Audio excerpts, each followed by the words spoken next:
So if you ever want to test your water for spa, pools, or ponds, this is one way you can do it. So to prevent from algae or any kind of other chemicals going higher than the levels that they are, this is something that you can use. So today we're going to put it to use, and I'm going to show you how it works. Now, they do give you a container here.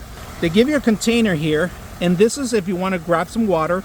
You grab one of the strips, you put it in here, make sure that the strip bottom part of the reading part is facing towards the water. I know we need chemicals in here, so we're gonna grab a little bit of water. All right, enough water where the strip's gonna go down. All right, so once you have your water, make sure that you have enough water where the strip's gonna be covering the entire reed. So let's go ahead and do that. Put the strip in there, let it go. You're gonna have to put the cap on the strip itself. You're gonna have to leave it about for 2 minutes instead of 10 seconds. All right, so 2 minutes in there. Recommendation is just to shake it around so you don't compromise if it has any kind of dirt or anything. So shake it around. You have to wait for 2 minutes, take the strip out, and then compare it to the actual list that's included with the actual, either on the case or on the cardboard. So as you can see, it hasn't been almost 2 minutes. In about 10 more seconds we're going to take this out, but you can't tell what colors they are right now until you actually take it out. All right, so we're gonna go ahead and take it out. All right, now we grab the actual chart that we have and then put the strip right over it, and we can see that right now, if you guys can see, it is changing color as soon as it dried up. If it's not dried up, move it around. Go like shake it around. All right, bring it.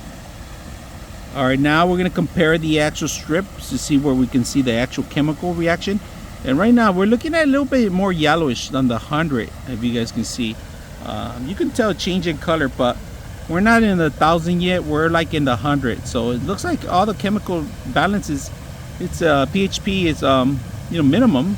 We're gonna have to wait a couple more minutes and maybe we'll get better results. So we're gonna let this dry up and come back. All right, as you can see, we are comparing it, and it looks like they're all in the 100.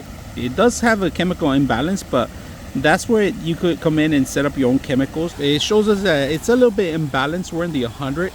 So anytime you want to do some chemical reactions or changing or maybe getting rid of some algae, this is one way you can find out. All right, another thing that's really useful that I use this a lot for, I say to make sure I put in not enough water without chlorine, and that's what I want to do most of the time. So I dip this in here, and it also notifies me if I do have to clean the water or purify it. So I do have to put in a tablet once in a while to clean it up.